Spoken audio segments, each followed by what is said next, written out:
Hi, my name is Ross Duffield, and I'm a seasoned farmer who's been growing hemp for several years. I'm here to talk about CBD hemp cultivation and the elements that are needed to have a successful harvest. Well, I think the first thing that when you are looking to grow hemp is the question you have to ask is, why are you growing hemp? Are you growing it for fun? Of course you probably are. But are you also growing it to make some income or make some money? And as a farmer, that's really the bottom line, and that's what we're doing here. So there's several different routes you can take. Are you going to be growing hemp for seed? Are you going to be growing hemp for seed and fiber? Or are you going to be growing hemp for CBD or other cannabinoids? And those are the important questions you really have to ask yourself when you get started growing hemp. After you've decided what type of hemp you're going to grow, you really need to know the direction you're moving. It's really important to understand what the background is and what varieties of seeds and plants you're going to be growing are. Genetics and seed selection are really the most important things you're going to be looking for here. If it's fiber and seed, the way that you are going to plant is completely different than how you're going to be planting CBD. So for this segment, we're actually going to be focusing on CBD production. And it's very important to understand the difference between fiber and seed and CBD.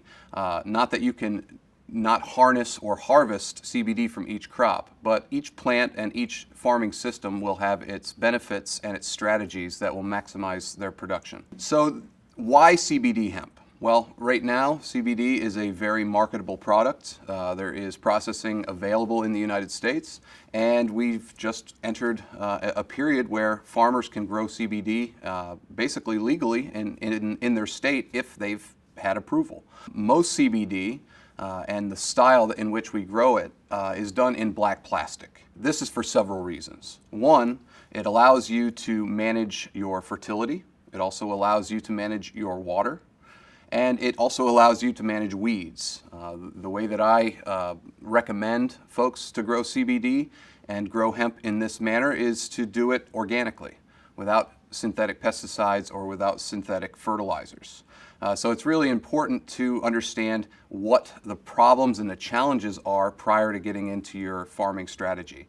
One of your biggest issues that you'll run into with organic growing, whether it's hemp or carrots or corn, is weed pressure. So black plastic is very advantageous in this system because it allows you to combat weeds, but also manage soil moisture, manage fertility, and also create a venue in which you can really propagate and fulfill every need that the hemp plant needs in the field. So after you've decided that you're growing CBD hemp, the next question you have to ask is, where am I going to grow it?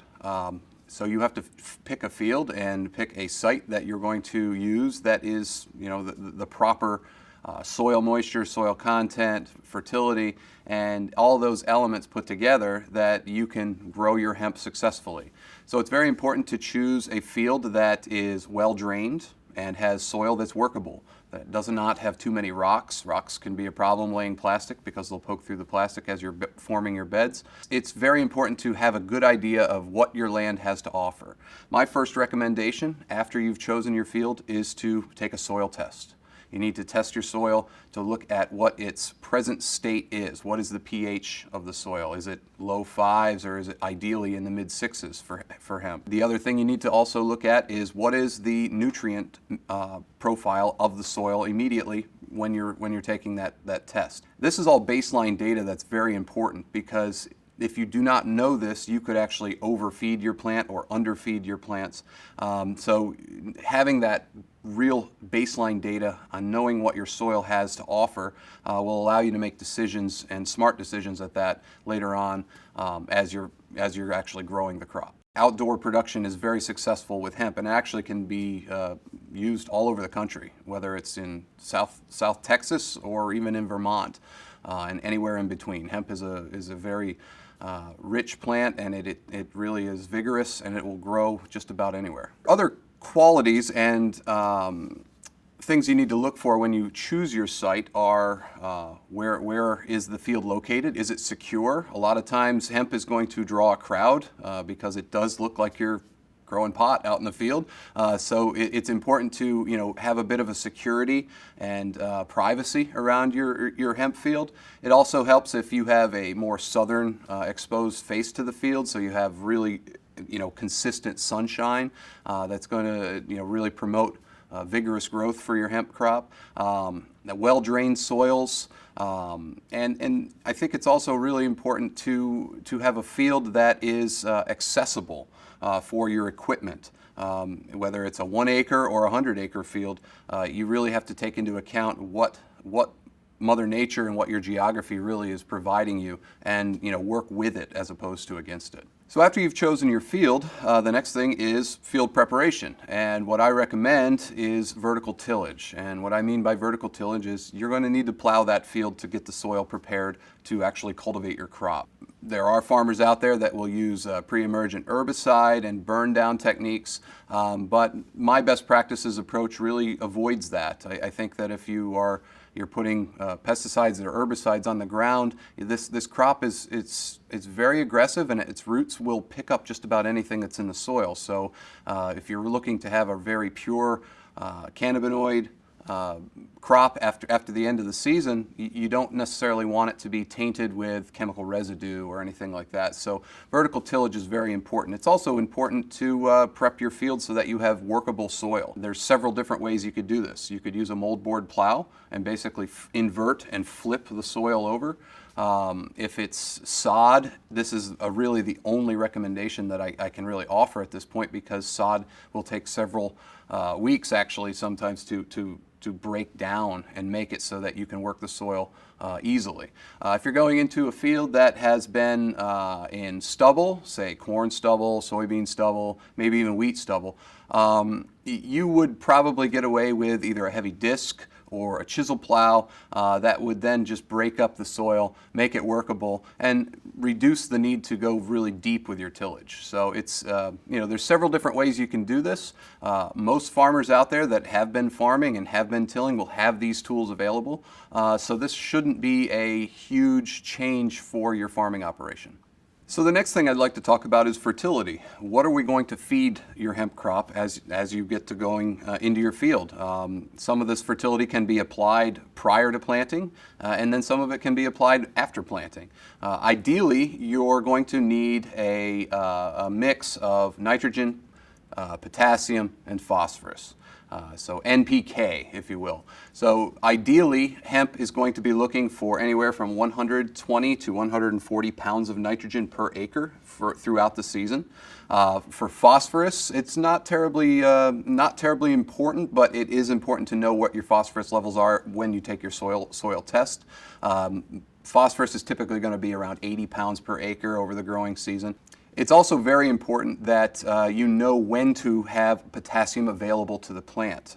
Typically it's going to be after flower formation or bud formation, because the flower is filling out at that point. Nitrogen isn't necessarily as essential to the plant's growth at that point, but flower formation and higher CBD content is going to be promoted really well if you have proper potassium, phosphorus, and early nitrogen when you're finishing the growing cycle. There are several different ways that you can provide fertility to your hemp crop. One I recommend is a pelletized chicken manure or granulated fertilizer. Most of this can be applied at bed formation with your plastic layer. Rather than broadcasting your fertilizer over the entire field, you will actually focus your fertilizer in your beds so that it's readily available for the plant's roots after planting.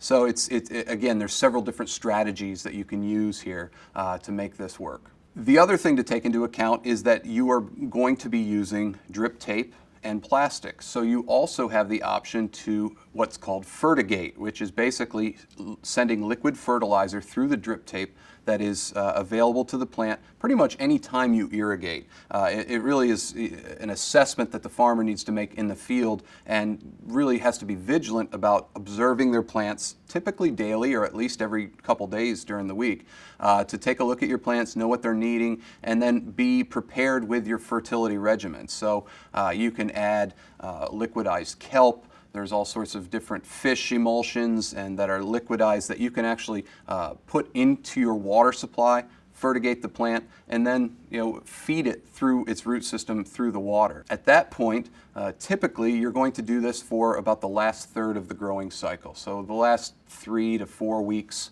prior to harvest. It's also important to know that you should allow for a clean out period after your fertility through the irrigation system. So if you're fertilizing in the morning, you typically want to fertilize and then run clean water after you fertilize. This is important for several reasons, but the main reason is that you will sweep out any residue out of the plastic lines that would potentially gum up or create blockages later on. At the end of the growing cycle, it's also important to not fertilize your plant all the way up until harvest. You want to allow the plant to soak up just clean soil and clean nutrients rather than having a lot of foreign fertilizer available. This could affect the quality of your crop. So the next step after you've prepped your field, your fertility is what you need, is laying the plastic itself. There are several different things out there that you can use, but what I recommend is a raised bed mulch plastic layer. These are available through several different companies. My company that I use actually is called Rainflow. They're based out of Pennsylvania. Very good equipment, very reliable, and have a great relationship with the farmers. So they really can adjust or fabricate the machines as needed. In doing so, it's very important when you're laying the plastic that you have no rocks or sharp, jagged objects or residue in the field that would potentially poke holes in the plastic. If you do have holes in the plastic, if it's limited, you can simply just use some duct tape and cover them up. If it seems to be a real problem, you might have to reassess what your soil quality is at that point, and maybe pick a different site if it's too rocky, or get to work picking rocks and throwing them off to the side. At bed formation, it's also important to know that if you can raise the bed higher than the soil level, it will promote more vigorous root growth, because you're basically isolating the bed, you're raising it up.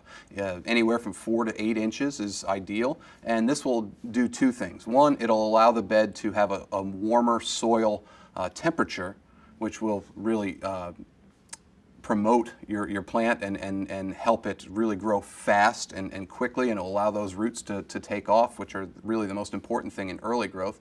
The other thing there is that it will also allow for your water to be focused in that bed as opposed to leaching out next to the bed or in between your beds. When you're laying your plastic, you also have to take into account what your area and your geography and even your climate to that effect really is offering you. If you're in a dry, arid climate, you typically can get away with planting your hemp a bit closer in spacing. If you're in a northeast humid environment or in the southeast, it's going to be important that you have proper airflow. So my recommendation is typically anywhere between 5 to 6 feet between your beds, centers that is, and then in between plants. If you're in a humid environment, I recommend 4 feet between your plants. If you're in an arid environment, you can probably get away with 3 feet. This is really important because you need to have proper airflow and ventilation between these plants. Remember, when you're starting them at 6 inches, it seems like they're going to be a long way away from each other. But as they grow, they'll get to be 6 feet, 5, 6 feet, and really, really bushy and round, and they'll start to touch each other. And what's really interesting about hemp itself is it almost seems like it perspires in the morning. It gives off a lot of moisture. And if you have relative humidity values that are 80%, it's going to take a long time for that moisture to go away. And if that moisture hangs around, it can allow for fungal growth and other diseases to start to work their way into the plant itself. So proper airflow and good sunlight really are going to be your tools that you can use to combat some of Mother Nature's natural scourges that she's going to offer. The next thing you'll have to consider is weed control. Now, weed control under your plants is going to be taken care of by using the plastic itself. But where the weed pressure really is going to hit you is actually between your plastic rows. There's several different ways you can go about this. One is the old-fashioned way, where you simply just go through with a cultivator and you have soil and you till it and you keep it exposed throughout the growing season. This is very effective. It's also a bit problematic because it will promote erosion. Remember, if you get a very hard rain or a thunderstorm where you get an inch of rain in 20 minutes, you're losing about 1/3 of your soil that can soak in that rain because the plastic won't soak in the rain. So it's actually going to run off the plastic in between your rows, and it can actually take the soil with it. So for me, one of my recommendations is broadcasting a cover crop over top of your plastic prior to planting your hemp. One I really recommend that's been very successful in some other operations, especially in vegetable operations, is Dutch white clover. With Dutch white clover, it has all the qualities that I'm looking for in a cover crop. It's cheap, it's easy to plant, and it's readily available. And those are really, really important when you're looking at cover crops. So Dutch white clover, you can find it just about through any seed supplier. It's very tiny seed, so it only takes about 10 to 12 pounds to the acre to actually really be effective. And you simply broadcast this over the top of the plastic, and it doesn't need to be worked into the soil. It actually will work itself in. It only needs to be planted at about 1/8 of an inch. So either a good rain or a little bit of thawing and warming of the soil, just naturally expansion. It will actually work the seeds in. It's quick to root, and the nice thing is it only grows about 8 inches tall. So you'll have this nice bed of white clover, and it's also really advantageous because you're supplying fertility for your next season. White clover is a legume. It will fix nitrogen, so you're almost planning ahead for your next crop. So when you plant next season, you can shift your rows simply right to where your alleyways are this season, and you'll already have nitrogen available, which will lower your costs going forward. The last advantageous thing about white clover is that it grows short, and as the heat of the summer sets in, it actually will go dormant and it will stop growing. So you don't have to necessarily worry about going out there and mowing it to keep it under control. It's going to just basically grow to about 6 to 8 inches. If you get a good hot spell, it'll stop growing. It'll just lay there, and it'll be ready for you later in the season. It'll wake up as the cool weather comes in, and it'll be ready for you to till in the fall, or you can simply just seed into it after you've torn your plastic out of the ground. If white clover isn't an option for you, there's other options out there. You could use a medium red clover, you could use a crimson clover, or you could simply use something like annual ryegrass, which is also very cost effective and very effective at growing. The one disadvantage with ryegrass is that it will keep growing, so you'll have to cut it several times. So knowing that, it's important to know what equipment you're going to have that is either narrow enough or wide enough to go between those beds and manage your cover crops as they're growing. So it's really important to know and plan ahead. Typically, it's going to take anywhere from 3.5 to 6 weeks to propagate your plants in a greenhouse. Whether you're doing this yourself or you are contracting a greenhouse supplier, which I recommend. I mean, most folks who run greenhouses know what they're doing. They're doing it for a reason. They're good at it. So if you are a novice or you're not comfortable doing this yourself, I recommend getting in touch with a local greenhouse. Some of them out there actually supply hemp plants, or contract them and bring your own seed in and see if they can propagate it for you. Many times these are going to be in trays of the number anywhere that ranges from 72 plants per tray to 128 plants per tray. I typically don't recommend larger cells or smaller cells than that range for a couple reasons. If they're too small, the hemps will actually get what's called root bound, and they basically will grow so that the roots outgrow the space that they have provided, and it will stunt the plant, and it actually won't recover from it even after you transplant it outside. On the other side, in the other extreme, is that if your cells are too large, your equipment and your plastic transplanter might not be able to handle that cell size. So it's really important to know your equipment prior to lining up your seed propagation. In the greenhouse itself, it's really important to use if you're certified organic, a certified organic approved mix, anything that is OMRI approved. I typically recommend a peat moss base with vermiculite, perlite, a little bit of nitrogen, and compost potentially in that mix. And again, your greenhouse growers are going to know how to do this. It's important that you have moisture in the mix, the potting media, as you get started. It's also recommended that you can inoculate your soil with a mycorrhizae fungi, which actually will promote growth throughout the season. Once you inoculate this, it'll stick around with the plant and it will actually grow as the plant grows. And in doing so, it will bring nutrients in. Mycorrhizae create like a network underneath the soil that it really helps pull nutrients from all over the place. And it's almost like a series of different highways for nutrient growth, and it promotes really, really good root growth. So mycorrhizae is something I think hemp benefits from, and most other plants do as well. So now your plants are 4 to 6 inches tall and they're ready to go outside. So your greenhouse production's gone well. You've potentially rogued out any male plants that have presented themselves early on in the growing cycle, and you're ready to put them in the field. There's several different ways you can go about this. The old-fashioned way is do it by hand and go out there and poke holes in the plastic by hand and stick the plants in. It works, it's very effective, but boy, it takes time, and by the end of the day, your back's going to really hurt. There's equipment that's available that makes this process much easier.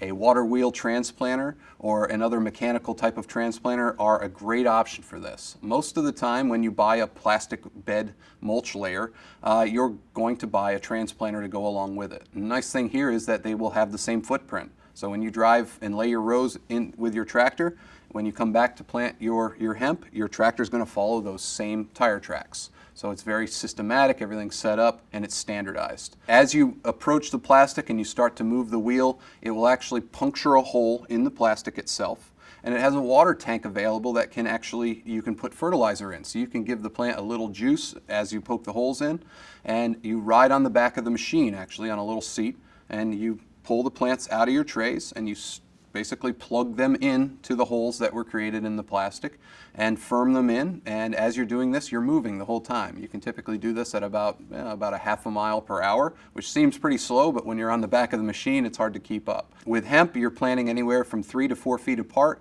So one person on the back of the machine could really handle this if you have a good operator and a good, somebody with some quick hands on the back of the machine. After that, make sure that the plants are firmed into the soil and they're ready to go. They'll start to take off and take root, and at this point, that's really the hardest part of getting the plants started. The most labor-intensive segment of this whole growing season is planting the plants themselves. If you're going to harvest by hand, ideally, that's going to also be very labor-intensive, but you get to have a break for a couple months while the plants are growing to prepare yourself for that. After your plants are in the ground, my recommendation is that for the first 4 weeks, you offer the plants 1/2 inch of rain basically through your drip tape every week. And after 4 to 6 weeks, or even to 10 weeks, depending on the length of your growing season, you offer them 1 inch of rain through irrigation every week. Larger plants are going to take more water. If you have a real hot, dry spell, you are going to have to assess, and you might need to irrigate a couple times during the week. If you're under more cloud cover and the weather's cooler, you're not going to have as much evaporation, so water uses are going to be lower. It's really important to stay vigilant as a farmer. Look at your plants. Get a soil moisture probe. That's another way you can do this, is just basically stick the probe through the plastic so you can actually see what percentage of moisture is going on under there without sticking your hand in there. But all these tools are available, and they're pretty common actually, and a good tool to have in your toolbox, so that way you can really nurse these plants all the way through. Trust me, when you take care of your plants, they'll take care of you. Everything's gone well, right? You're at the end of the season. You're typically right around mid to late September, and I'm using Pennsylvania as a guide here. You're ready to harvest. And this is the most important part, because this is where you're going to make your money. So you have a really nice crop. Your plants look healthy. You have nice big buds on the plants themselves. So how do you harvest? That's the next question. There's several different ways you can go about this as well.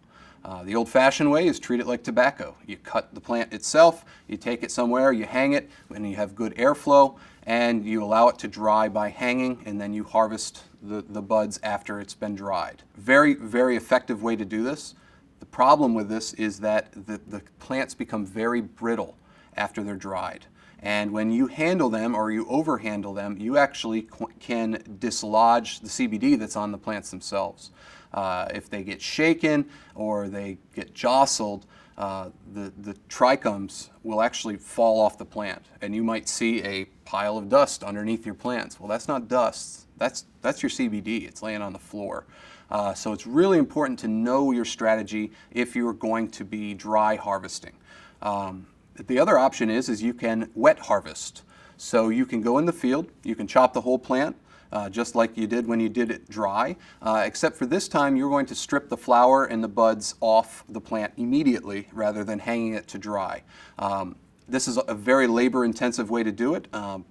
There is a huge opportunity here for fabricators and other equipment makers to design a machine that can really mechanize this process. Because presently, the most effective way to do this is to do it by hand. So you're literally out there pulling each stem or each branch through a bucker, which is what it's called, that pulls the plants, the leaves, the flower off the stems, and then separates it. What you'll have to do then is take the leaves and the buds and put them in a drying unit. There's many different ways to do this. Some folks use something that they use to dry hops, so a hops dryer, a big bin that you can actually be pretty innovative and make your own. What it really requires is that you have good airflow and low moisture in the air, so low humidity. Ideally, you don't want to press or pack the hemp down into this vessel. You want to allow for good airflow in the actual drying unit, so that way all sides of the buds are exposed and have air moving over them. If needed, I would recommend agitating your drying material once throughout that drying cycle. The drying cycle, depending on how dry your plants were when they came out of the field, can vary in length. You can have them dry in anywhere from 12 to 18 hours if you're looking at mostly dry plants in the field, or if they're over 50% moisture in the field, and it's going to take a little longer. It can take up to 36 or 48 hours to get those plants dried down to anywhere from 10 to 12%. It's really important to know that you have dry material. If it's a bit moist, or if it's over 12% moisture, you can start to develop more fungal growth, and that will potentially ruin your crop. The third technique you can use is something that most dairy farmers are familiar with, which is chopping your hemp. This is a very useful way to do it. It requires a lot less labor than doing it by hand because you're basically using a chopper that you would chop silage, and then you bale the hemp to store it for long term, or you can take it to a drying unit immediately. It's very important to offload your chopped material as soon as possible because it can heat up inside the vessel that you're carrying it in, whether it's a truck or a wagon. Heat over 160 degrees is really problematic for hemp. Some of your cannabinoids cannot take that type of temperature and they'll degrade. The other thing is if it lays on that truck or trailer or wagon for too long, it can potentially spontaneously combust. The heat builds up very, very quickly. So it's really important that you handle and you have a handling plan to know exactly what you're doing with your crop after it's harvested. Now your harvest is completed. So the last thing to do is clean up your fields. You really, especially if you're organic certified, you are required to pull the plastic out of the ground. It's also really important to do this going into winter because that plastic will start to deteriorate, and if you wait until spring, you're going to have a lot of pieces of plastic as opposed to whole rolls of plastic. There's different ways you can do this. Again, you can do it the old-fashioned way and go pull it out by hand, which is a lot of labor, a lot of work, but it's very effective. There are also mechanized units that actually will go underneath the ground, pick the plastic up out of the beds itself, and will automatically wrap it into balls.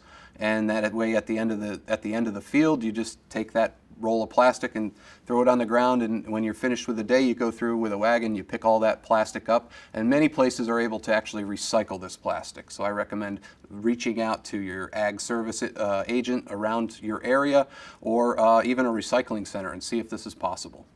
So in conclusion here, I think that there's several things to keep in mind for a successful hemp crop. One is good site selection and knowing your ground. What field is going to be ideal and what is really going to promote the best hemp crop that you can possibly provide. Two is knowing your fertility and knowing your water needs.